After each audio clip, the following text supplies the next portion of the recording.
Eu sei que essa gola ali, ó. Meu Deus. Santa Neve. Como é que chama aquela do Frozen? Elsa? Não vai com a palhaçada. Ana? Que ficou bravo, né? Ficou bravo com o Esbozete. Inclusive descobri algo. Lá daquela questão lá que... Não, o Abner foi morto, né? Então, mas ele foi morto. Sim, ele ficou bravo com o Esbozete porque foi acusado. Porque foi acusado de deitar com a concubina do Saul, né? Do pai do Esbozete. E daí ele passa pro lado de Davi. Então, e como é que foi? Não é que ele deitou com a concubina de Saul durante o reinado de Saul. Não, Saul já tinha morrido. E daí ele, então, de certo, se engraçou com a mulher lá e pegou ela como esposa e se deitou com ela. E daí Esbozete ficou sabendo. Só que o que significa isso?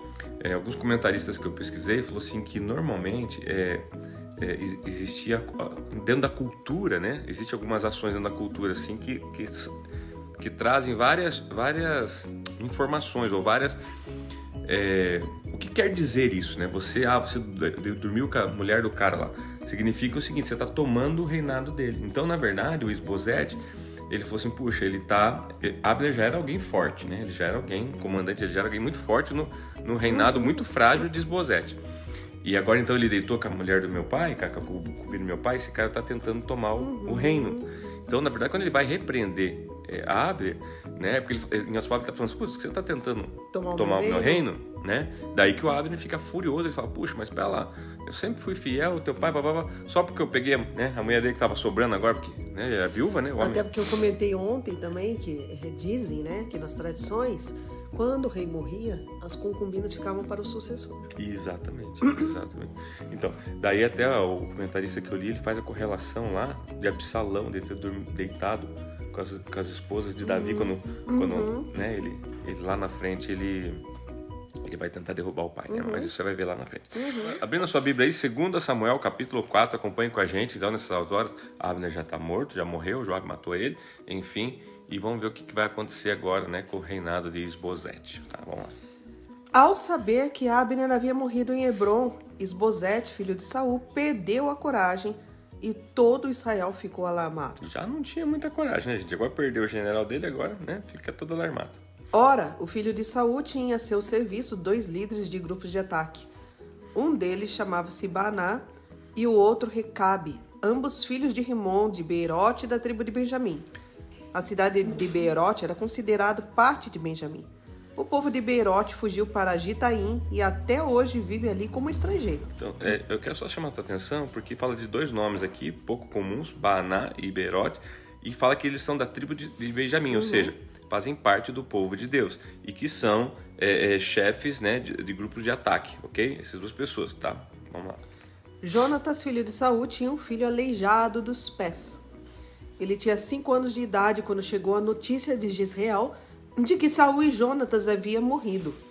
Sua ama o apanhou e fugiu, mas na pressa ela o deixou cair e ele ficou manco.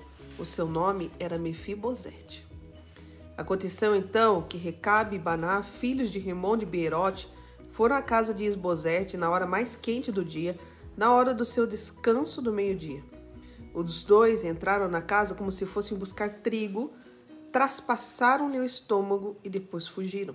Observe então que os 2 líderes do grupo né, do grupo lá de guerra, de batalha, agora então ferem o seu rei, Esbozete, né, matam ele, né? Então, fazendo com isso uma conspiração, né, uma coisa tipo assim, matando o seu próprio rei. E olha só o que eles fazem. Eles haviam entrado na casa enquanto Esbozete estava deitado em seu quarto. Depois de os traspassar e matar, cortaram-lhe a cabeça. Levando-a, viajaram toda a noite pela rota da Arabá. Levaram a cabeça de Esbozete a Davi em Hebrom e lhe disseram: aqui está a cabeça de Esbozete, filho de Saul, teu inimigo, que tentou tirar-te a vida. Hoje o Senhor vingou o nosso rei e senhor de Saul e de sua descendência. Agora olha só, gente, você já conhece um pouquinho da personalidade de Davi e da maneira que Davi... Pode imaginar o que Davi vai... Isso, porque veja bem, eles vão tentar o que agora?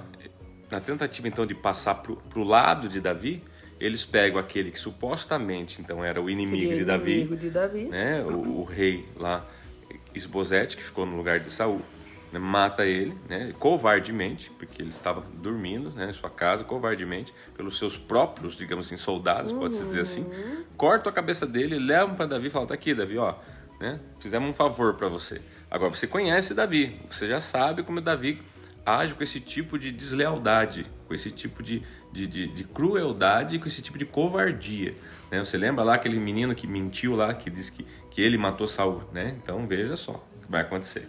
Davi respondeu a Recabe e a Baná, seu irmão, filhos de Rimon de Beerote: juro pelo nome do Senhor, que me tem livrado de todas as aflições.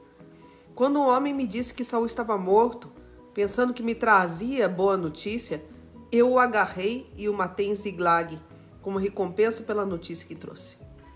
Muito mais agora que homens ímpios mataram um inocente em sua própria casa e em sua própria cama. Vou castigá-los e eliminá-los da face da terra, porque vocês fizeram correr o sangue dele. Então Davi deu ordem a seus soldados e eles os mataram. Depois cortaram as mãos e os pés deles e penduraram os corpos junto ao açude de Hebron. Mas sepultaram a cabeça de Isbosete no túmulo de Abner em Hebron. Gente do céu, que capítulo sanguinário esse, hein? Para ficar avisado, né? Agora, bem claro. Então vamos tentar agora extrair as lições que esse texto tira, né? Primeiro, né? A gente vê muito claramente que Davi, ele tinha unção já de Deus, né? Já tinha sido ungido rei de Judá, né? De uma parte, né? Mas ele está buscando caminhar tudo assim na direção de Deus, né? Sendo conduzido pelo Senhor, né? Por Deus. E agora então nós vemos o exército que seria o inimigo, né? Do outro lado, no caso do lado de Isbosete, com a morte de Abner. Todo mundo sabia que Abner que era o cara forte, que é talvez o líder forte. Isbosete era o líder fraco, né?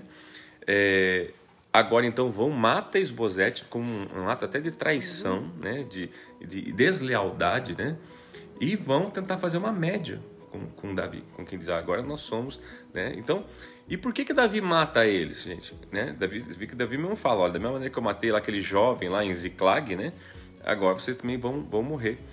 Porque, assim, aqui tem várias situações, mas, assim, dentre as que mais são faladas é o seguinte: Davi sabia muito bem que esse tipo de gente desleal, se foi desleal lá com o rei, vai ser desleal com ele também. Muito mais do lado dele.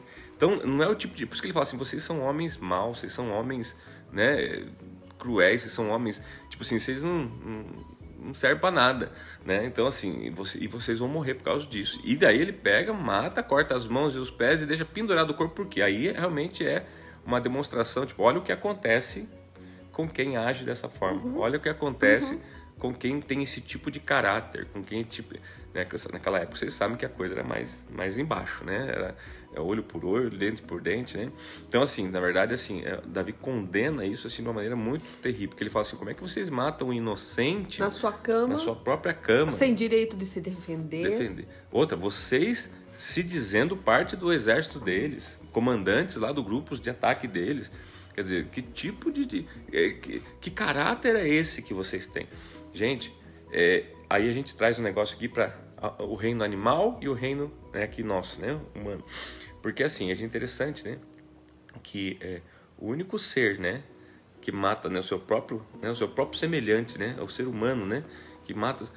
No reino animal você vê que eles convivem entre eles, tem a disputa de força, coisa e tal, mas o reino animal eles se protegem, né, em grupo, né? Então aqui você vê como o ser humano, às vezes ele tem um momento onde ele age de forma irracional, né? Então era uma coisa, sei lá, se terem se entregado a Davi: ó, vamos se entregar, somos um reino mais fraco, enfim.